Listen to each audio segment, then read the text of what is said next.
Hi, my name is Kat, and I'm going to show you how you can use Cartwheel to add animation onto your background characters in your shot. Cartwheel is a really great tool to use when you want your environment to feel more enriched and more alive, and when you want to allow yourself more time to focus on your primary character's performance. I'm going to show you how you can do it.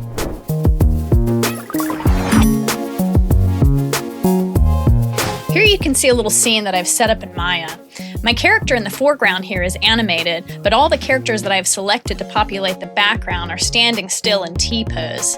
What I want to do is to get these characters animated, but I don't want to spend a lot of time doing it since they're going to be blurred in the background. I want to focus my care and attention to detail on my foreground character here. So I'm going to use Cartwheel's motion library to help me make this scene feel more alive more quickly. Right now I only have a loose idea of what I want these various background characters to be doing back here. I imagine that perhaps this woman here might be jogging. I've selected an old man character here for a little bit of texture and diversity in that walk cycle. Perhaps this person can be wandering around, and ideally we'll think of something fun for this boy character here to do while he's waiting at the door. So my next step is to go to Cartwheel's motion library and see what kind of things we can find. All right. So now I am on the Cartwheel website and I'm ready to start looking for motions that I want for my various background characters. The first thing that I'm going to do is quickly go to the Advanced tab and to switch up some background settings to my liking. I like to have a darker background with the grid turned on. And now I'm going to head to the motion library by selecting the button on the bottom left. And I'm going to start with my old man character. I'm just going to write old man walk and see what kind of things I can find. And already I've got a lot of walk cycles here that look like they could work well for an elderly person. I think I really like this hunched old man walk. I'm going to select this. And yeah, it looks like that could work for me, and it's long enough for what I need. One thing that I'm definitely going to do is I'm going to trim the beginning of this animation off so that it starts with the person in a hunched position.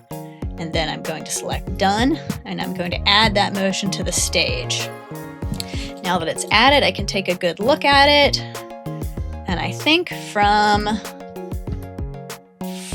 a background character, this is going to be just fine. That's great. So now I'm going to click the download button in the top right. I'm going to select Maya. A .ma file is fine. I do want 24 frames a second. I'm going to keep spline simplification to its default, which means rebuild curves, because if there's animation I would like to edit, I want to be able to do that easily. If I were to select none, then that means that there would be a key set on every single frame on every spline. I don't want that, so I'm going to keep rebuild curves set to on. Also, for my IK settings, the default settings here are fine for me. I want the feet in IK, but the hands in FK. And now I'm going to select download.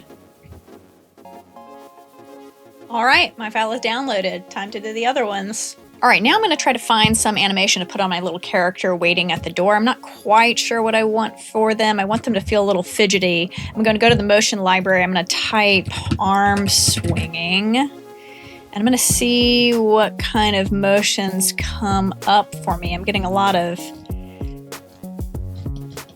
action poses here. Let's see. Is there anything that feels... here's one. Okay. Alrighty. This is kind of what I was thinking. I was getting a lot of swinging objects and swinging bats here, but I like this motion. I'm going to add this here. And I wonder if I can maybe combine this with something else. Perhaps I like how the arms come to a stop here, and I'm wondering if then maybe we can have the character kind of lean side to side, maybe like they're trying to look through a window. I'm going to go to the motion library and type leaning. And let's see if there's anything here that I see one right here, this little side lean. So I'm going to see what happens when these are stitched together. I'm going to add this motion, sequence this motion, so that the arms come to a stop, and now we have the character leaning to the side. Looks like I'm going to have to fix a little bit of foot sliding in that stitch in Maya, but that is okay. That will be simple for me to do. So I like this motion. I'm going to select download. Same settings as before. I'm fine with the .ma file, 24 frames per second, rebuild curves, and the feet in IK. That will make cleaning up that stitch much easier. I'm going to hit download. Alrighty, there we go.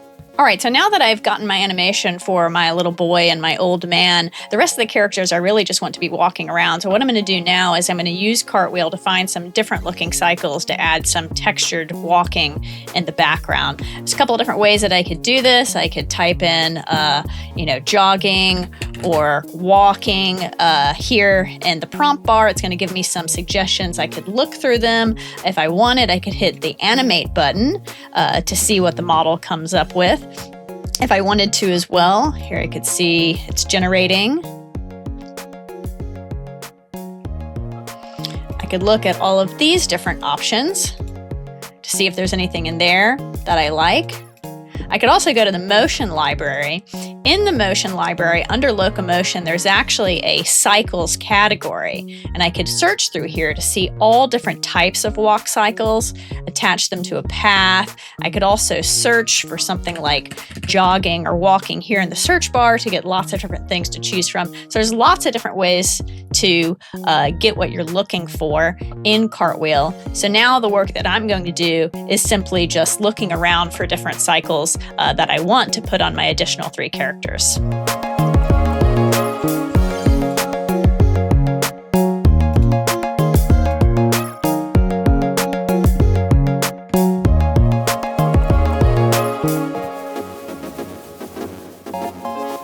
Okay, so now that I am finished in Cartwheel, I'm back in Maya, and it's time to take everything that I made in Cartwheel and transfer it to my background characters in my shot. So the first thing that I'm going to do off screen here, I am dragging a file that I downloaded from Cartwheel to import into my scene here. And this is my casual walk cycle that is on Axel. We're just going to wait for this to import.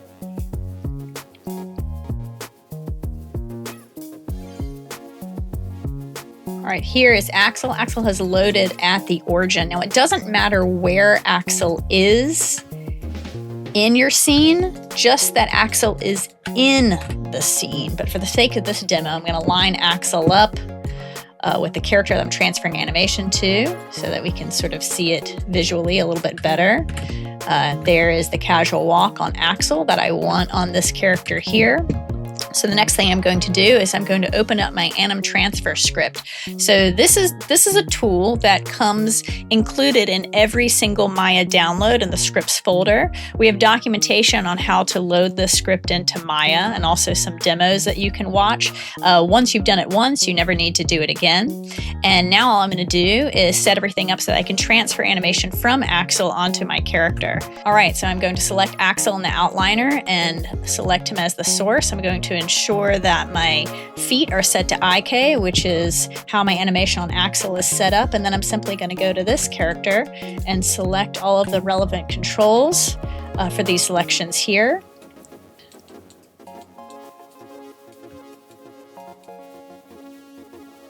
And for the leg, because my leg is an IK, all I need is the pull vector selected for the knee. And then I need my foot for the foot. Arm is an FK, so I'm simply going to select the shoulder, upper arm, elbow, and finally the wrist. Upper arm did not select. Here we go. And you can see I have mirroring turned on here, so it has automatically selected the other pieces here. Now, if I wanted to, I can go down to the hand section and I can map all of these fingers to these slots here. I don't necessarily need to do that for this performance. This is a background character, so I'm probably just going to set a hand pose on this walk cycle and forget it. So I'm not going to go through the trouble of doing this, but you can if you want, if you have a performance that includes a lot of finger gestures that are important. So now what I'm going to do is just back up, make sure that I'm on frame 0 and that both characters are in T-pose. I have all of my default settings here are fine. I want my start pose to be 0, my end pose to be 101. I don't need any offsets or anything like that, and I'm fine with all of this animation being written to the base animation layer. I'm going to hit transfer animation.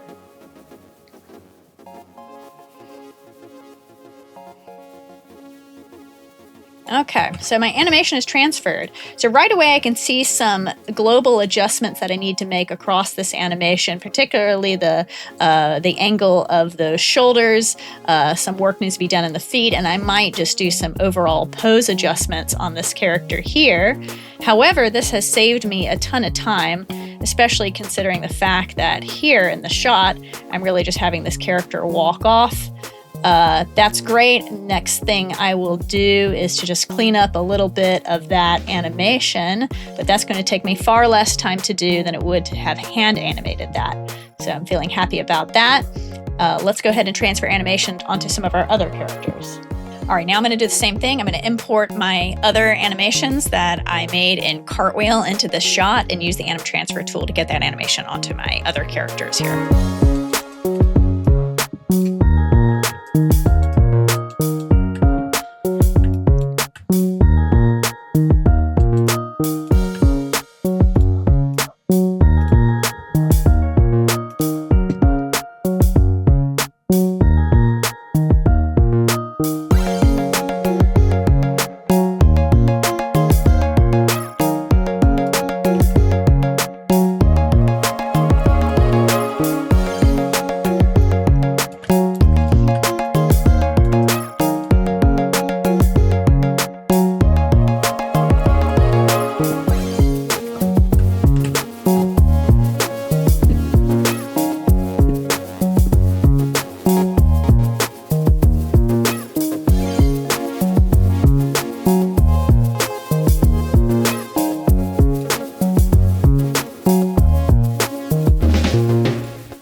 So now I have a bunch of animation on my background characters here, and I'm going to go through the process of cleaning up a lot of the different animation that I've put onto these characters, but I'm going to be keeping in mind that they're all very blurred out, as you can see in the background. So I'm only going to do the work that is really necessary, just so I can make sure that I am very efficient when it comes to my time.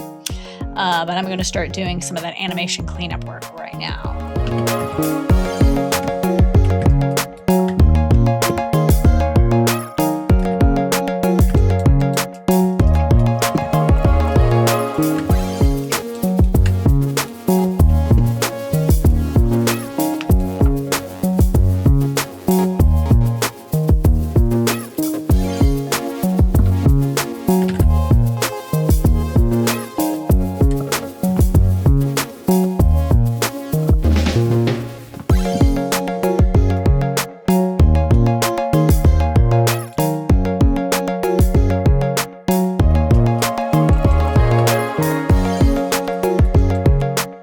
Okay, so I have done a little bit of work to fix the most egregious issues that I saw when this animation was transferred onto these characters. There's always going to be some stuff that you need to fix. Axle is mirrored to reflect realistic human proportions, so if you're working with cartoony characters, there's always going to be some things that you need to go in and adjust to make that animation make sense for that particular character.